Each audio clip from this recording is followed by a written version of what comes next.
Hey guys, this is gamingwithtape, and today you join me for another episode of Subscriber Designs. Yes, I still do these occasionally, when I'm not doing Fighter Jet Showdown. And of course, we start with our obligatory Vtol. This is the coolest Vtol I've ever received, and this comes to me from Chan. But yeah, this is a LAAT, or whatever you'd call that, a lat? A latte? Is it a latte? But no, this is a craft from Star Wars, kind of a transport thing. I think it's in one of the prequels, and there's a bunch of Jedis and they all get murdered, something like that.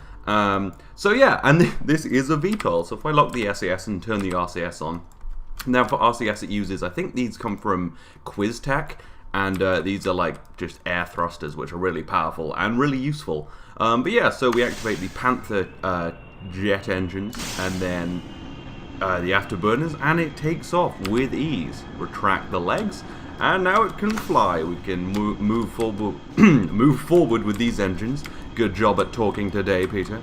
And yeah, it's actually very controllable. It's a little squirrely, but it's pretty good. It also has a bunch of 50 cal turrets on it for, I guess, shooting whomever. I guess droids. Was the prequels droids? I haven't seen them in so long because they're just not good films, but I guess there was some TV shows. I also haven't watched them, but yeah, anyway, so for shooting droids, I guess, yeah, General Grievous, that's the guy with the forearms. He was awesome. There was a lot of cool stuff in the prequels, but, you know, they just weren't good films. Anyway, here we are, getting over the VAB now, very easily, flies quite nicely. And start throttling down. Now we test my skills at VTOLing, which usually when I don't do these very frequently are pretty bad, so get ready to see this thing explode. Hopefully not. Hopefully we'll land this very well. I found the kind of hover thrust though, that's quite nice. Ooh, can't really see the BAB through all this smoke. Push it forward a little, and then back, and ooh, so, ooh. Alright, there we go. And throttle up, we're coming in hot, we're coming in way too hot. And then throttle down a little, and, oh, sail, no. It started taking off again. And forwards, and and cut the thrust and drop. There we go, VTOL's quite nicely. Even when I almost fucked up, it really wasn't that much of a problem. This is really cool. Thank you so much to Chan. This is just, it's cool. I love when I get Star Wars stuff. It always looks awesome. But anyway, let's move on to the next thing. So the next craft comes to me from Misharik. I'm sorry again, I'm the worst at names. But yeah, this is Thomas the Tank Engine. I was like, what the fuck? But it totally looks awesome. This is, like, obviously a train based on Thomas the Tank Engine. And yeah, it looks pretty cool. It's also weaponized, and it's done in a really cool way. So you see his eyes? Those are actually, like, the pupils are howitzers. So he can look around and be like, oh, hey, other train. Oh, what's going on today with the fat conductor?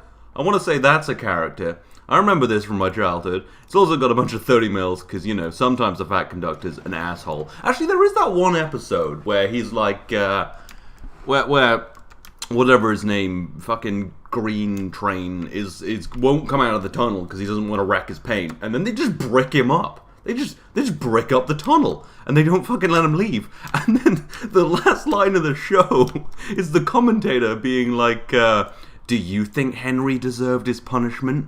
I do. It's like, fuck, dude! He just didn't want to come out of the tunnel, and you fucking...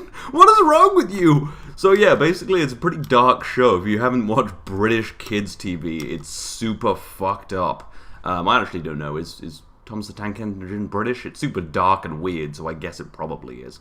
Anyway, so yeah, we've got its eye howitzers, which can just kill buildings, I guess. Oh, apparently not. Oh, there we go. Yeah, and it's got the 30 mils, which are pretty powerful. Yeah, they'll just take down buildings. And can they take down the VAB, do you reckon? We'll find out. Maybe not, but maybe the howitzers can. Oh, okay. Yeah, so it's pretty cool. It's just actually a pretty nice looking train. It's done quite well. It's made good use of these kind of different textures, and I just thought this was really cool, and it gives me an opportunity to talk about that fucked up episode where they just put the guy in the tunnel and lock him up, and then it's like, yeah, kids, fucking do what you're told. It's dark. Anyway, yeah, and the 30 mils can actually destroy itself, so you know he can suicide, I guess. So yeah, pretty dark. It's just like an episode of the TV show.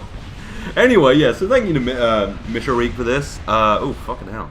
It was really cool. It was very creative. I like that kind of stuff. But anyway, let's move on to the next thing.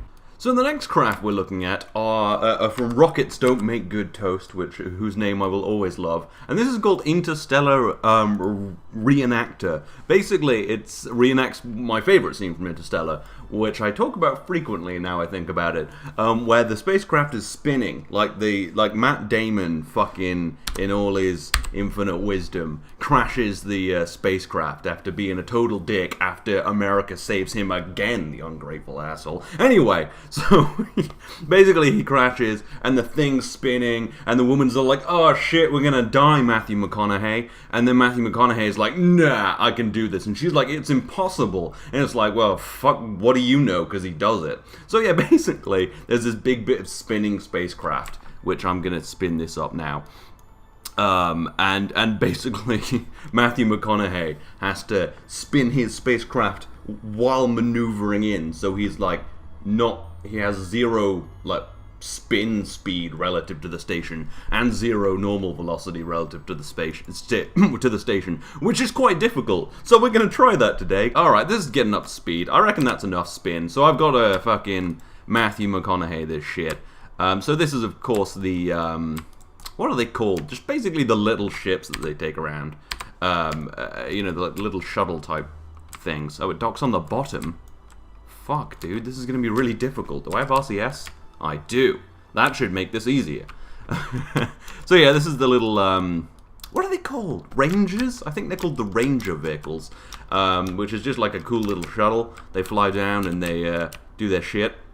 So we're going to get on over there, I'm going to spin it up, and I'm going to dock. And then I'm going to fly into a black hole, and then I find like a library of time? What? I love that film, but what the hell was it about? I think the last bit, they were like, okay, so we want this to be like the new 2001, so we've got to Kubrick the shit out of this. So, like, we need something that makes no sense. Have you ever watched 2001? Like, I only watched it like a couple of years ago for the first time. And I was like, ah, cool, it's going to be a cool space film. And it starts like, oh, look at all this space stuff. And then it's like, look at this space baby and this fucking, like, dying man for some reason. Space films get weird.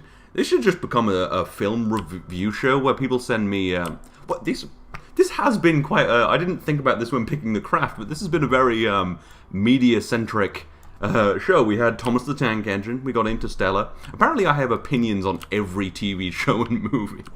Well, okay, but, you know, fucking Thomas the Tank Engine is dark as fuck. So I don't know if I actually need to spin up to meet this, but obviously I am, because I want to be like Matthew McConaughey. Okay, we're gonna crash. Oh, ooh. Okay. Wow, that makes it way easier if I just control from here. Alright, where's my prograde marker? This isn't as cool as Interstellar. I'm not as good at space. Alright, so let's back off a bit and do this again. Maybe I'll cut all of that out and just do it again so it looks cooler. But leave that bit in where I say I'm gonna cut it out, so there's like some comedy. So that people are like, whoa, bro, it's fucking meta. Your editing is comedic. Yeah. Anyway, alright, so let's get ourselves just maneuvering in. We're gonna be moving in, hopefully, fairly perfectly. And then I'm just gonna spin it up. I'm just gonna be all like, whoa! Am I spinning the right way? No, you've got to spin the same way, Peter, otherwise it makes it worse. Yeah, I'm not super great at my... Okay, I've got to fucking spin the space... Oh, that's actually looking pretty... Okay, we got to turn our SAS off. Oh shit, I got to free do this. Oh fuck, this is going to be impossible. Okay, I'm going to turn SAS on briefly. Oh, ooh. Okay, this is really difficult. I'm going to leave SAS on and just manually spin this. And just try and keep the prograde marker on it. Alright. You know what? If I do this, and then just spin... What are you doing? What are you doing? Okay, that doesn't work. Okay, this SAS is not that useful. And it also doesn't spin around the docking port, which makes this extremely difficult. But it's cool. It's cool. I got this. Look at me spinning with the spacecraft. We're almost in sync. This is good. I could save Matt Damon, probably, from space, from him pressing the button when he was like, I could save humanity, or I could be a bitch. Oh no, we missed. Oh fuck. Oh god, I killed everyone. Oh, I've doomed humanity. Huh. Although it seems like their mission basically has no bearing on anything. Or is it because they go into the black hole? Oh no, it does. Okay. Anyway, so I fucked up. I didn't dock. So humanity's dead. But Interstellar, confusing film. Not really. I think they do have to go into the black hole to give his daughter the secret to gravity? What? What was that film about? I hope you've enjoyed this. I'll see you next time.